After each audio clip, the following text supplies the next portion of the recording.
Bapak Ibu Saudara sekalian, salah satu tujuan manusia pada umumnya yang mungkin diungkapkan, mungkin juga tidak, adalah satu hal, yaitu semua manusia ingin berbahagia.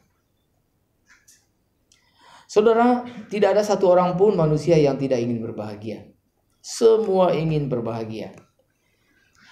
Saudara, pernahkah saudara renungkan hal ini? Pernahkah saudara pikirkan hal ini? Kalau saya ingin berbahagia, kalau saya ingin menjadi seseorang yang luar biasa, kalau saya betul-betul ingin berbahagia, saudara pernah nggak melihat orang-orang di sekitar saudara, siapa sih yang hidupnya sungguh-sungguh berbahagia? Coba saudara renungkan. Siapa orang yang ada di sekitar saudara yang saudara dapat katakan bahwa orang ini amat sangat berbahagia? Apakah orang seperti itu saudara temukan di keluarga saudara? Apakah orang seperti ini saudara dapat temukan dalam lingkungan pekerjaan saudara? Apakah orang yang seperti ini saudara dapat temukan dalam kehidupan saudara, atau lewat berita, atau dengar kata orang bahwa ada satu orang yang hidupnya sungguh-sungguh berbahagia, sehingga saudara betul-betul ingin berupaya bagaimana supaya saudara juga dapat berbahagia. Saudara, saya ingin mengajak saudara untuk merenungkan satu hal, menanyakan satu hal dalam hidup saudara. Menurut saudara, orang yang saudara kenal, entah itu yang saudara kenal, entah itu yang saudara tahu, baik dalam sejarah, dalam buku, atau juga mungkin dalam majalah, atau mungkin dalam berita-berita di Google, TikTok, dan sebagainya. Saudara, menurut saudara, siapa sih orang yang paling berbahagia di bumi ini? Pertanyaannya adalah, yang saudara tahu, siapa manusia yang paling berbahagia di muka bumi ini? Baik yang pernah hidup maupun yang hidup sekarang ini. Saya mau beritahukan jawabannya saudara. Mungkin saudara kaget akan hal ini, dan saudara seharusnya tahu. Jawabannya adalah, manusia yang paling berbahagia di muka bumi ini, yang pernah tinggal di bumi ini, yang pernah tinggal di dunia ini, manusia yang paling berbahagia namanya adalah Tuhan Yesus.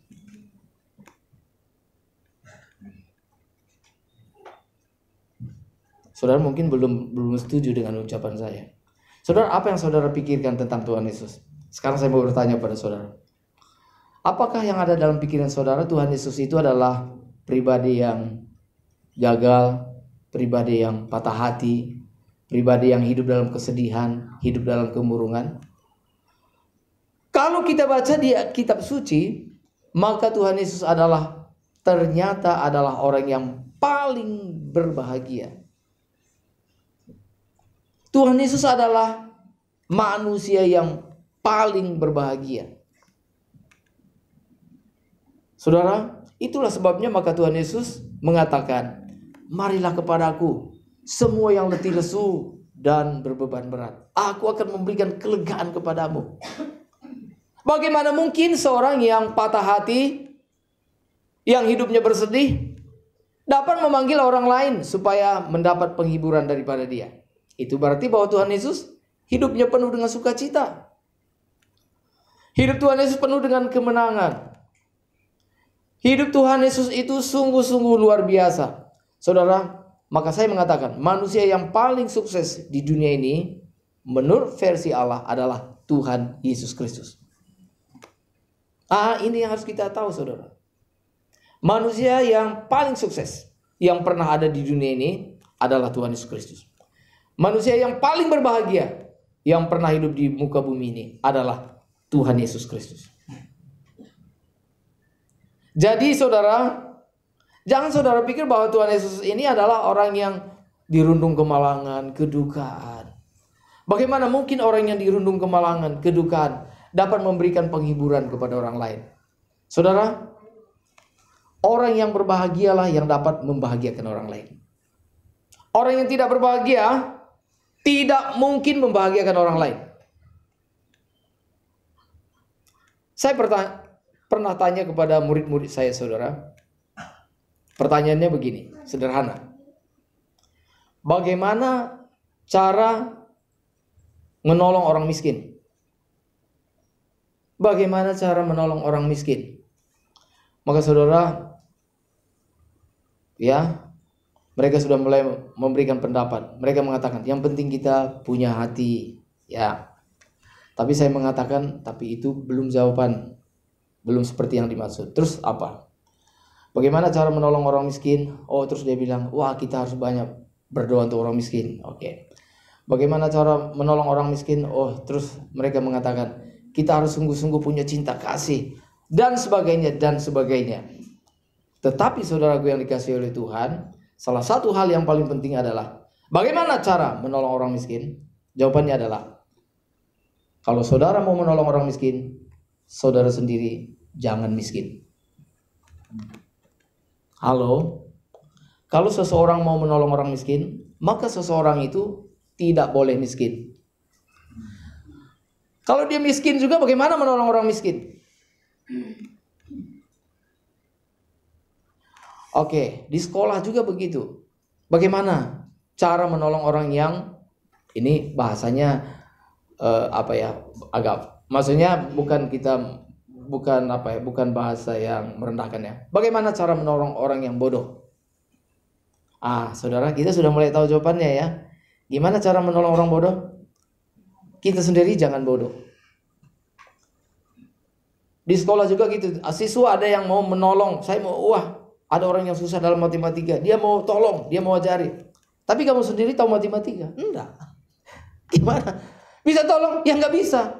Kecuali kalau kamu tahu matematika, baru kamu bisa menolong orang yang susah matematika. Begitu, saudara. Bagaimana cara menolong orang yang hidup dalam dosa? Halo? Kita sendiri tidak boleh hidup dalam dosa. Baru kita dapat menolong orang yang jatuh dalam dosa, yang hidup dalam dosa, baru kita dapat tolong. Kalau kita sendiri tidak hidup dalam dosa. Tapi kalau kita sendiri hidup dalam dosa, bagaimana kita bisa menolong orang yang hidup dalam dosa? Itu sama seperti yang dikatakan oleh Tuhan Yesus, seperti orang buta menuntun orang buta. Di kelas saudara pernah saya peragakan ini. Coba kamu berperan sebagai orang buta. Ya, supaya jelas butanya, jadi matanya ditutup. Terus di sebelah kamu ada juga orang buta. Kamu tuntun dia ke tempat yang dimaksud. Misalnya mungkin ke satu ruangan gitu. Akhirnya sama-sama nyasar. Sama-sama nyasar. Karena nggak tahu. Karena yang orang buta ini yang menuntun orang buta juga. Jadi Tuhan Yesus itu, saudara, luar biasa. Tuhan Yesus mengatakan jangan seperti orang buta menuntun orang buta. Bagaimana supaya kita dapat menuntun orang buta? Kita tidak boleh buta. Bagaimana cara menuntun orang supaya keluar dari dosanya? Kita harus hidup suci, hidup dari hadapan Tuhan. Baru kita bisa dapat menolong orang yang hidup dalam dosa. Baru kita punya kuasa untuk mengangkat, untuk menolong orang itu untuk hidup dalam dosa. Bagaimana cara orang yang terikat dalam perjudian? Saudara sendiri jangan terikat dalam perjudian. Kalau sama-sama terikat dalam perjudian, bagaimana bisa menolong orang yang terikat dalam perjudian? Saudara tidak terikat dalam perjudian. Saudara bebas, sehingga saudara bisa menolong dia, memberi nasihat, memberi kekuatan, dan bahkan bisa menolong dia keluar daripada ikatan judi tersebut. Jadi saudara, hari ini kita harus betul-betul saudara sadar bahwa pribadi yang paling bersukacita, yang paling beruntung, yang paling berbahagia, yang paling sukses adalah Tuhan Yesus Kristus. Sebagian saudara mikir, sukses apa Tuhan Yesus? Miskin gitu ya.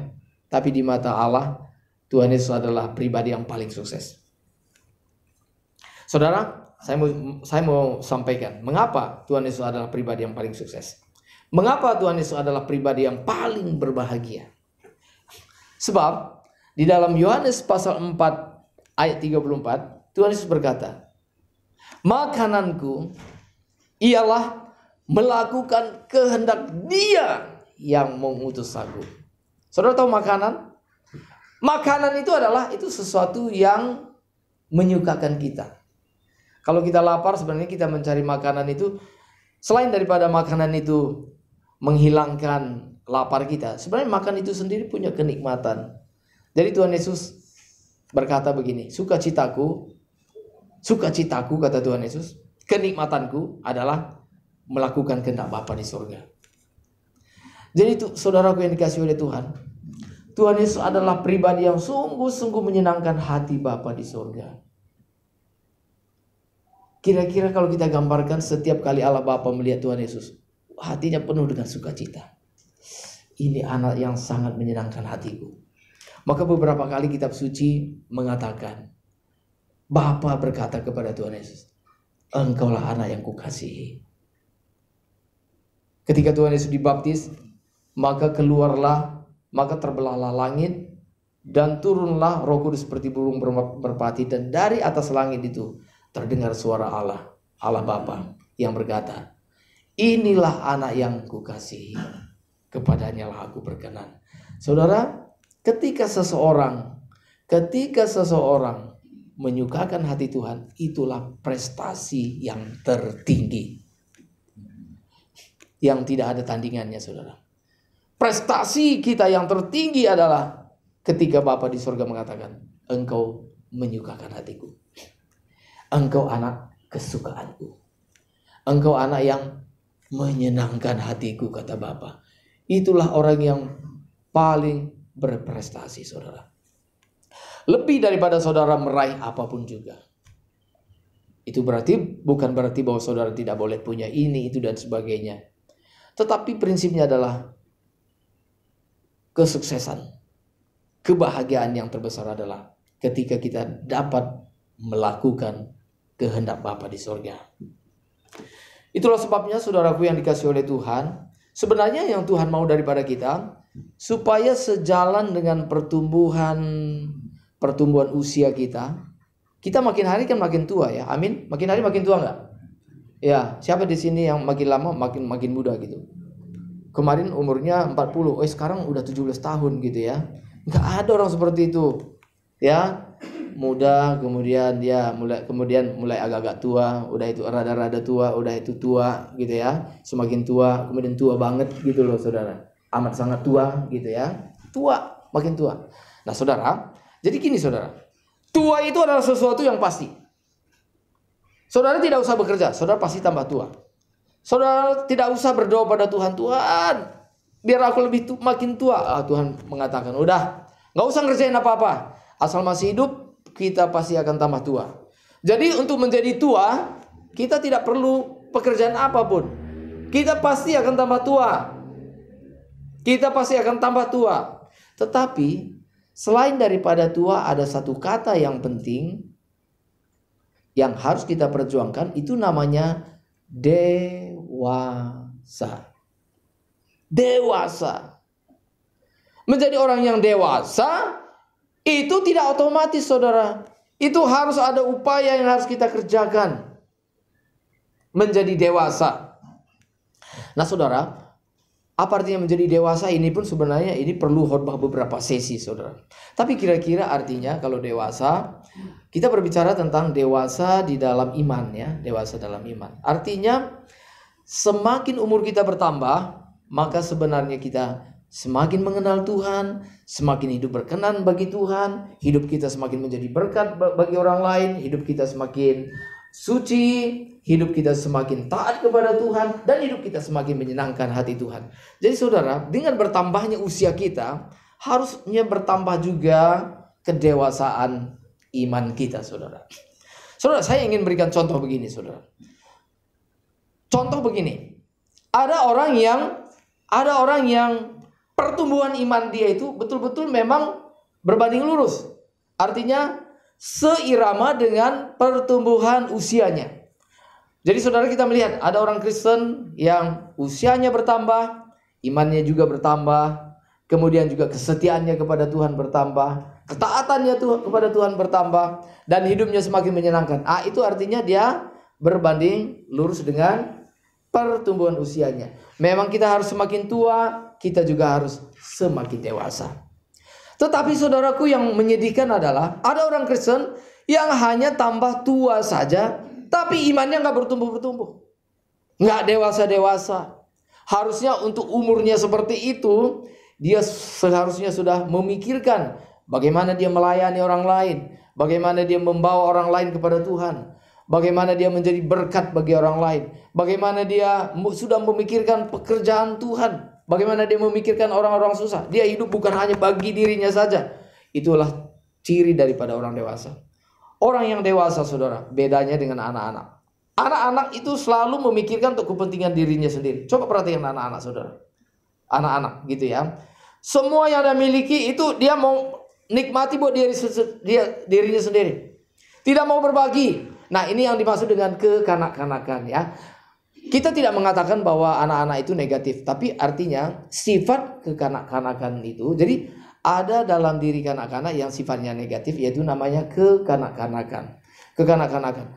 Maka orang yang kekanak-kanakan yang tidak dewasa itu adalah orang yang hanya memikirkan kepentingan dirinya sendiri, hanya memikirkan apa yang dapat menyenangkan hati dia, tanpa pernah memikirkan apa yang Tuhan senangi dalam hidupku. Nah, itu orang yang tidak dewasa, saudara. Orang yang tidak dewasa. Saudara, ada orang yang masih muda, tapi mereka sudah ambil bagian dalam pelayanan. Mereka sudah setia ikut Tuhan. Mereka tahu kalau hari Minggu itu harus ibadah. Mereka sebelum siang mereka sudah bangun, mempersiapkan diri untuk ibadah. Mereka sudah peduli dengan urusan-urusan rohani. Mereka sudah memperhatikan bagaimana seharusnya hidup bagi Tuhan, saudara. Tetapi ada orang yang usia yang sama, misalnya, ya sama-sama remaja, tetapi tidak berurusan dengan Tuhan. Dan lebih yang celakanya lagi, mungkin sama-sama remaja, tapi yang satu ini udah rusak. Jadi saudara, dalam umur yang sama, bisa saja kedewasaan itu bisa sangat berbeda. Ada orang yang sudah sangat dewasa dalam Tuhan, ada yang kurang dewasa, ada yang tidak dewasa, bahkan ada yang rusak sama sekali, saudara. Saudara, saya kadang-kadang bersedih gitu, saudara ya. Kadang-kadang saya bersedih. Orang Kristen, saudara, ada yang sudah puluhan tahun ikut Tuhan, tapi dalam mendengar khotbah saja misalnya, selagi mendengar khotbah, kerjanya hanya melihat HP terus, nonton TikTok terus. Jadi saudara, pendeta lagi berkhotbah, dia asik terus begini, kirim-kirim WA. Kadang-kadang khotbahnya itu sebenarnya harusnya menyentuh hati, tapi dia ketawa. Gitu. Orang seperti ini tidak dewasa, saudara. Orang seperti ini tidak dewasa. Orang seperti ini tidak dewasa, saudara. Ya, saya juga pernah bersedih ketika pendeta sedang berkhotbah. Saya memperhatikan ada orang yang sudah tua. Saya tidak menyebut dewasa. Umur 40-50 tahun. Harusnya orang yang 40-50 tahun mendengar khotbah itu seharusnya sudah serius, sudah memperhatikan dengan baik. Tapi orang ini malah dia ajak keluarganya bercanda dari belakang, ya gitu ya saudara. Yang di depan mendengar dengan baik. Dia datang dari belakang, ini kepalanya ditonjok begini. Wah, ini saudaraku yang dikasihi oleh Tuhan. Ini orang yang jauh daripada kedewasaan. Saudara, kita diminta oleh Tuhan supaya dengan bertambah tua, maka kita bertambah dewasa. Maka bertambah dewasa kita, patokannya, teladan kita adalah kita harus mengikuti teladan kakak sulung kita, koko sulung kita, namanya Tuhan Yesus Kristus.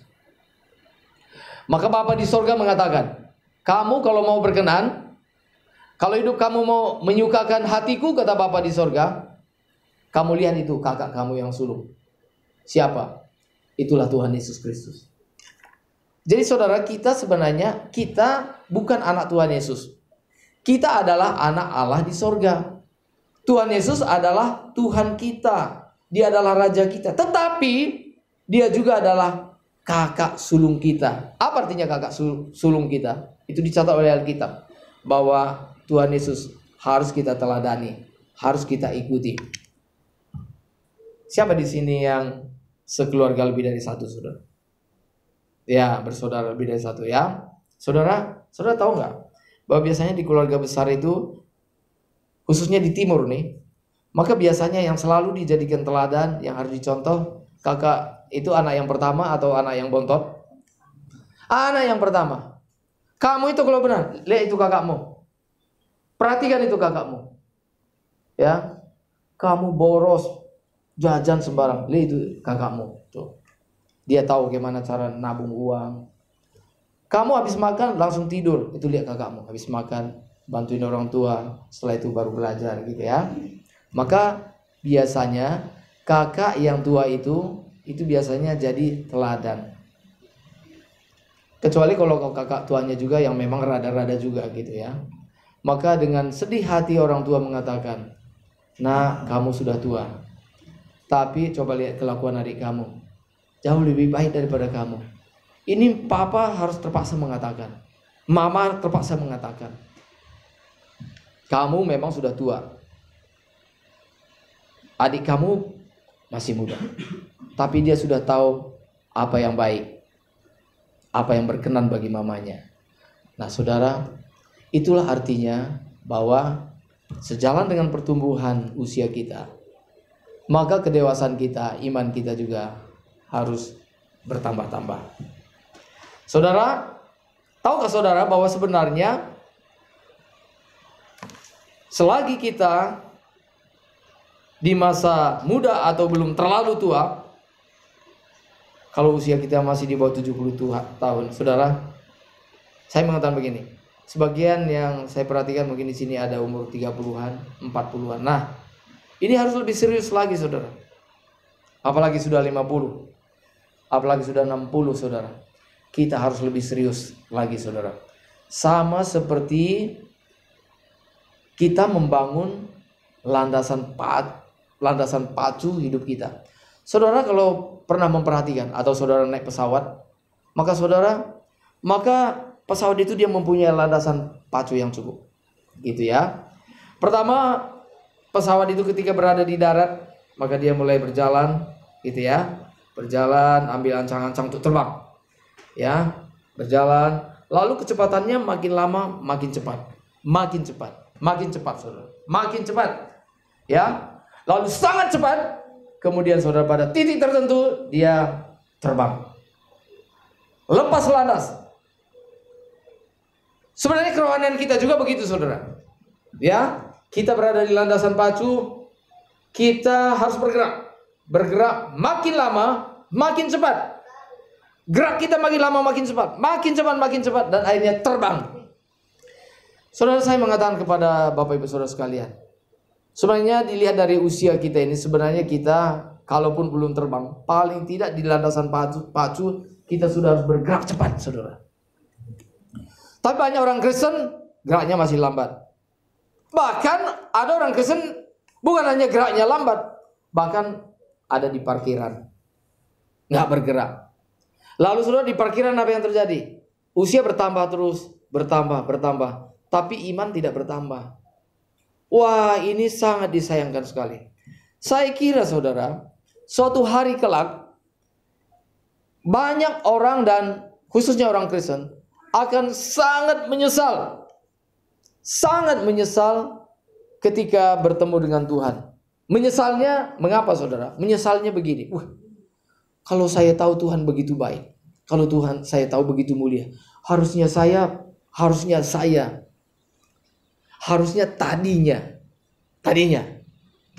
harus bekerja mati-matian. Saya harus bekerja, saya lakukan yang terbaik. Saya tidak boleh hitung-hitungan tenaga saya, pikiran saya, uang saya. Saya memberikan yang terbaik bagi Tuhan. Ada rasa penyesalan seperti itu. Tapi penyesalan seperti itu, maaf, itu penyesalan yang sudah terlambat. Ada satu pepatah bahasa Indonesia yang sangat bagus, saudara, yang diajarkan oleh nenek moyang kita dari dulu, yaitu ada yang menulis misalnya gini: sesal dulu pendapatan, sesal kemudian tidak berguna. Atau pikir dulu pendapatan, karena sesal kemudian tidak berguna. Saudara, ada satu kata yang kalau kita alami, dan kalau kata itu kita alami di akhir hidup kita menjadi tidak berguna sama sekali, namanya penyesalan. Penyesalan. Saudara, bukankah dalam hidup kita, saudara, kita pernah mengalami penyesalan kecil-kecil, saudara? Itu masih bagus, saudara. Penyesalan kecil-kecil. Misalnya begini, saudara. Misalnya begini. Ada orang yang mungkin sudah tidak terlalu muda, misalnya mulai menyesal. Aduh, misalnya begini. Coba kalau saya dulu dengar nasihat orang tua saya pasti jadi atlet yang bagus. Mulai dari kecil saya sudah latihan, misalnya latihan jadi atlet, misalnya gitu, saudara. Tapi karena dia tidak melatih dirinya, lalu menyesal, saudara. Ya, itu penyesalan yang masih ada itu penyesalan yang ya lumayan, saudara. Atau misalnya ada orang yang menyesal, waduh, kenapa ya saya tidak dari muda saya latihan menyanyi supaya suara saya bagus. Coba kalau seandainya suara saya tadi bagus, saya kan bisa menyanyi di tempat yang terhormat. Saya kan bisa menyanyi misalnya di acara Natal di mana dihadiri oleh presiden misalnya gitu ya. Ada orang merasa menyesal seperti itu. Saudara, pasti masing-masing kita mempunyai penyesalan dalam hidup kita. Kita semua pernah menyesal, saudara. Saya tidak tahu apakah saudara tidak tahu arti kata menyesal ini. Saudara, masing-masing kita pasti pernah mengalami yang namanya menyesal. Saudara, ada juga misalnya ada penyesalan yang mungkin lebih serius. Ada seorang wanita gitu ya, dia bilang, coba kalau saya dengarkan dulu apa kata mama, saya tidak menikah dengan dia. Saya tidak pasti saya tidak akan susah seperti ini. Tapi apa mau dikata, saya memang nakal, saya tidak mendengarkan nasihat orang tua gitu ya. Kan banyak anak muda yang merasa diri pintar, nggak perlu dengar nasihat orang tua lagi. Nah, saudara, maka dia mengambil langkah yang salah. Dia menikah dengan orang yang salah sekali. Dan ujung-ujungnya apa? Menyesal. Saudara, dan banyak sekali penyesalan kalau kita uraikan, dan contoh-contoh daripada penyesalan. Ada orang yang misalnya menyesal, aduh, kenapa saya tidak menabung dari muda? Coba kalau saya menabung dari muda ya, saya udah bisa beli rumah, saya juga bisa beli ini, beli itu dan sebagainya. Tapi mengapa saya boros gitu ya? Menyesal. Saudara, itu penyesalan-penyesalan yang terjadi di dunia ini. Tetapi ada satu penyesalan yang saudara, yang sangat-sangat disesalkan sekali, saudara. Penyesalannya itu sedemikian mendalam, yaitu ketika orang gagal melakukan kehendak Tuhan. Ketika mereka menyadari bahwa waktu mereka telah habis percuma. Ketika mereka menyadari bahwa hidup mereka bukan hidup untuk Tuhan, tapi hidup bagi kepentingan mereka sendiri. Dan sekarang waktunya sudah terlambat. Mereka sudah harus menghadap Tuhan tanpa membawa apa-apa pun di hadapan Tuhan, dengan tangan kosong. Dan tidak ada satupun yang dipersembahkan kepada Tuhan. Dia menyesal sekali. Nah, penyesalan seperti ini sudah tidak bisa terulang lagi. Hanya digambarkan oleh Alkitab. Penyesalan seperti ini adalah yang dikatakan oleh Alkitab, yaitu di tempat itu, yaitu ada ratapan dan apa? Kertak gigi. Saudara, ratapan dan kertak gigi. Itu adalah penyesalan yang tiada taranya. Dan hari ini, saudara, bagi saudara yang mendengarkan khotbah pada hari ini, saya mengatakan, kalau saudara meresponinya, saudara orang yang beruntung. Tapi kalau saudara tidak memahami apa yang dimaksud, saudara, kalau saudara menyadari bahwa saudara masih hidup, dan saudara, lebih baik sekarang kita menyesali diri kita dulu. Kita menyesali masa-masa lalu kita, di mana kita belum maksimal bagi Tuhan. Dan kita berjanji di hadapan Tuhan, mulai dari sekarang, aku lebih sungguh-sungguh bagi Tuhan. Ini baru penyesalan yang ada gunanya. Jadi saudara, tidak semua penyesalan itu tidak ada artinya. Tetapi saudara, penyesalan menjadi berguna jikalau berada pada tempat yang semestinya. Penyesalan yang benar adalah ketika kita merenungkan bahwa hari-hari yang telah kita lalui, kita belum maksimal bagi Tuhan, dan kita mau memperbaiki diri kita. Nah, itu baru penyesalan yang benar dan penyesalan yang bermutu di hadapan Tuhan. Amin. Daripada kalau saya gambarkan misalnya wanita yang menikah dengan orang yang salah itu tadi, saudara, maka sebelum dia menikah, memutuskan menikah, lalu dia mulai memikirkan, rasanya benar kata mama. Lalu dia mulai teliti, dia mengamati calon suaminya. Dia amati, waduh, memang benar ini apa yang mama lihat, ini benar sekali. Wah, mama bilang apa tentang calon suaminya? Dia bilang, itu calon suami kami itu rakus. Dia hanya mementingkan diri sendiri. Dia tidak peduli orang lain. Loh, lalu dia mulai membuka matanya. Wah, betul-betul kata mama. Terus mama juga misalnya bilang begini, wah, itu pacar kamu itu, dia tidak menghargai siapapun juga. Kalau di jalan dia itu pokoknya nabrak sana nabrak sini, pokoknya jalannya dia bisa jalan, dia tidak peduli yang lain celaka dan sebagainya. Diperhatikan, benar juga. Itu pacar kamu atau calon suami kamu itu egois. Ternyata benar. Waduh, dia menyesal karena sudah pacaran dengan dia, dan akhirnya dia mengatakan, kalau begitu saya tidak jadi menikah dengan dia. Lebih baik saya susah, menderita. Waduh, mungkin orang mengatakan, wah, kamu jomblo sekarang, tidak punya pacar. Tapi nggak apa-apa.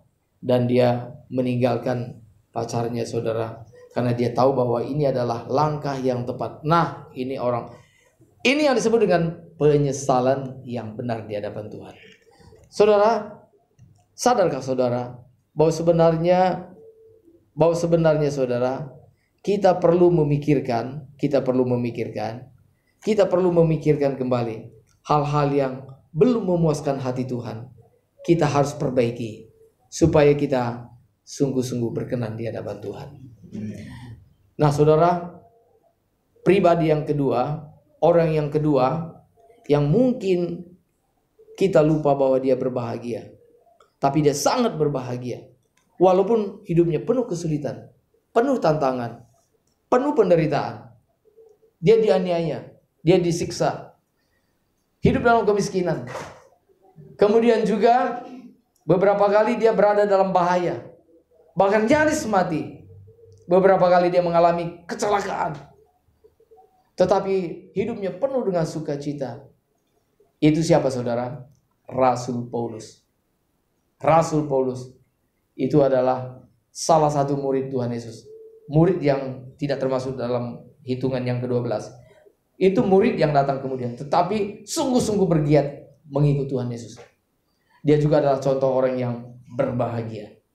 Mengapa, saudara? Karena dia ikut Tuhan. Jadi kesimpulannya adalah, saudaraku yang dikasihi oleh Tuhan, kalau saudara mau berbahagia, kalau hidup saudara mau beruntung, kalau hidup saudara mau sukses, maka kata kuncinya adalah taatilah Tuhan. Taatilah Tuhan. Itulah kata kuncinya, saudara. Lalu sukses itu sendiri apa? Berhasil itu sendiri apa? Kita jangan terkecoh dengan pengertian dunia ini. Orang dunia mengatakan bahwa orang yang berhasil adalah orang yang banyak duit, banyak harta, punya kedudukan, punya gelar, lalu punya harta di sana sini, lalu terkenal. Itu adalah sukses menurut dunia. Tetapi sukses di mata Tuhan adalah kita taat kepada Tuhan, menyenangkan hati Tuhan, karena kita mengikuti maunya Tuhan. Itulah sukses yang sesungguhnya. Itulah sukses yang sesungguhnya. Dan itu akan membawa kita mendatangkan sukacita dalam hidup kita. Itu akan mendatangkan sukacita yang berlimpah-limpah dalam hidup kita. Apakah saudara berbahagia? Apakah saudara bersukacita? Nah, saudara yang dikasihi oleh Tuhan, mari kita hidup benar di hadapan Tuhan. Kita pasti akan memiliki sukacita yang sesungguhnya. Sekalipun untuk itu mungkin orang lain akan meninggalkan saudara. Oh, tidak apa-apa. Sama seperti Tuhan Yesus, saudara. Tuhan Yesus secara manusia itu boleh dikatakan adalah salah satu orang yang gagal. Tuhan Yesus secara manusia gagal, saudara. Tuhan Yesus dia tidak punya kedudukan politik. Lalu Tuhan Yesus, saudara, ketika disalib, dia ditinggalkan oleh teman-teman dekatnya sendiri. Semua meninggalkan dia. Orang banyak yang pernah ditolong oleh Tuhan Yesus, yang pernah disembuhkan, yang pernah diberi makan 5.000 orang. Lalu ada orang yang susah, ditolong oleh Tuhan Yesus. Tetapi pada waktu Tuhan Yesus disalib, nyaris tidak ada yang melihat. Semua meninggalkan dia. Satu-satunya murid Tuhan Yesus yang setia, yang berada di salib itu, namanya Yohanes. Yohanes adalah murid yang paling muda, tapi dia yang paling setia. Dan Yohanes melihat dengan mata kepalanya sendiri bagaimana gurunya, bagaimana Tuhan Yesus Kristus, Anak Allah, disalibkan karena cinta kepada dunia ini. Itulah sebabnya salah satu ayat firman Tuhan yang terkenal, Yohanes 3 ayat 16. Karena begitu besar kasih Allah akan dunia ini, sehingga ia telah mengaruniakan anaknya Tuhan, supaya setiap orang yang percaya padanya tidak binasa, melainkan beroleh hidup yang kekal. Itu ditulis oleh Rasul Yohanes. Rasul Yohanes. Mengapa bukan Petrus? Mengapa bukan Andreas? Mengapa bukan murid-murid yang lain? Tetapi ditulis oleh Yohanes. Karena Yohanes, dia tetap berada di salib itu, saudara. Dan dia melihat dengan mata kepalanya sendiri bagaimana Allah begitu mencintai dunia ini dengan memberikan anaknya yang tunggal, saudara. Saudaraku yang dikasihi oleh Tuhan, kita pun akan melihat kemuliaan Tuhan kalau kita tetap setia kepada Tuhan. Nah, saudara, dalam segala keadaan kita memerlukan Tuhan.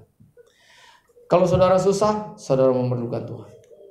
Kalau usaha saudara sedang lancar, saudara sehat, usaha lancar, income lumayan, saudara perlu menyanyi, ku perlu kau Tuhan,